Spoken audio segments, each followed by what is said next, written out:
Welcome to Tech in the Car. I'm Oliver and this is the VW ID.4. This is the GTX top of the range, super fast, 299 horsepower, but this car is also available in the less fast models, and I'm going to show you around it and talk about it and tell you why I like it and the things that maybe I don't like about it. But let's start with the design here. Now, just like all the other cars in the VW ID family, it's got that familial look. So we've got the same design, daytime running lights. We've got the eyeball style design on the LED lights there. We've got that same light bar running through the middle. We've got the flat VW logo. And we have no vents at the front here, apart from right at the bottom. So it's got a friendly but futuristic look, which is carried on all the way through the range to the ID Buzz as well. Check out my video on that. Now, what I also like about this car is that it is very, very competitively priced when we talk about the entry model. The ID.4 is actually VW's second mass-produced vehicle on the MEB platform, which was designed for all their electric cars in the VW group. Started with the ID.3, and this is the second, the ID.4, and it's mass-produced. So it's a big step for VW because it's continuing the entire electrification of the entire model range of VW, and you can see it when you go to the VW website. Most of the cars that you're looking at nowadays are EVs. And you can see that more and more is coming from VW every single year. I expect there'll be more this year as well. This ID.4 is a GTX, so it means it's got the four-wheel drive, four-motion system, as VW calls it. So the two motors are able to send power to all four wheels, which means you get four-wheel drive, which means you get lots of grip and lots of performance, which is why this is the fastest model you can get.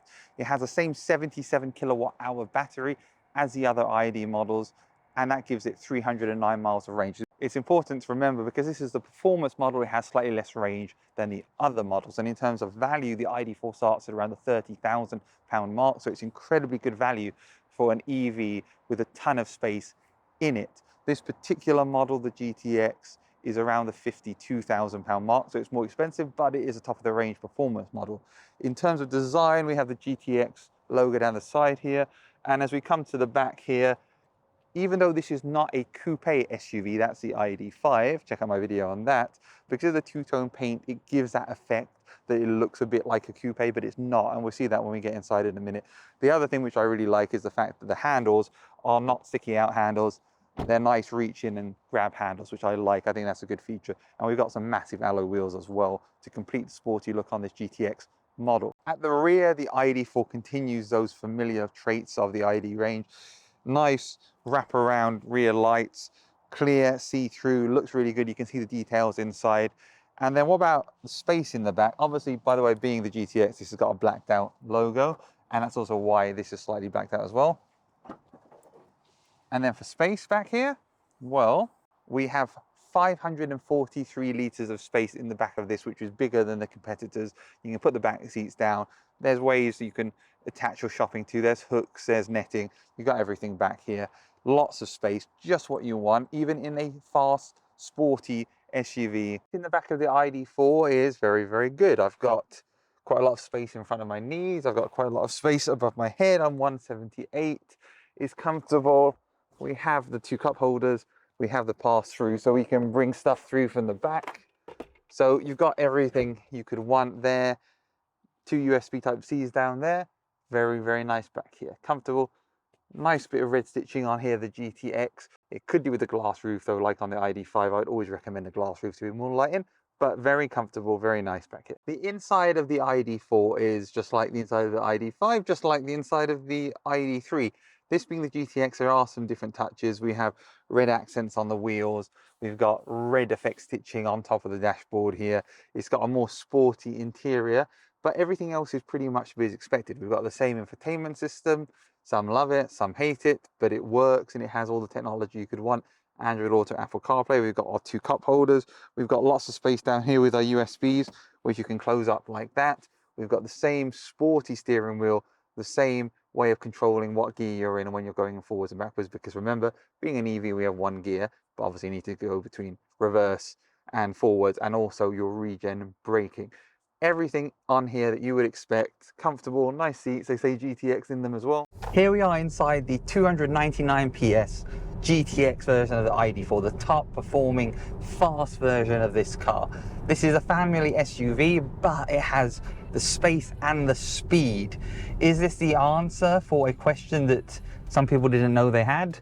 Is it better than an Audi e-tron, which is behind me now?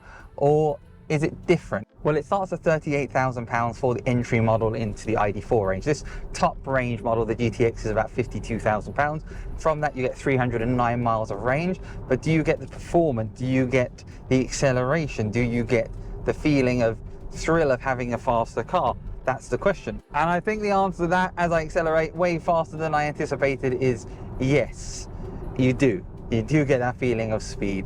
It's going to be very unlikely that you're left behind or you have any issues overtaking in this 299 horsepower or PS version of the GTX. It's definitely a lot of fun.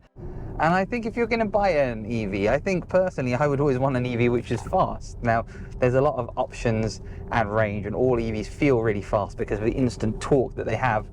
But for me personally, I'd always go for a fast one. Ultimately, the decision about which ID model to get from VW comes down to the size that you need. Do you want a small compact hatch? Get an ID.3.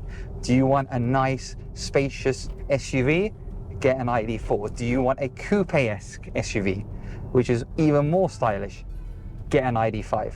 Do you need even more space? Get yourself into an ID Buzz, because that's a really, really cool looking MPV. Fantastic all around, this entire range of cars that VW made, and this just continues that. What do I think of this, the VW ID.4 GTX? This is very fast, high performance, lots of fun to drive. But even if you're not after the top of the range high performance model, the ID.4 as a range provides a lot. If you're after the medium size SUV in the VW electric family, then this is a great car. Please do give me a like, please do subscribe, and check out my other videos on the ID.5 and on the ID Buzz on the channel. Thank you very much.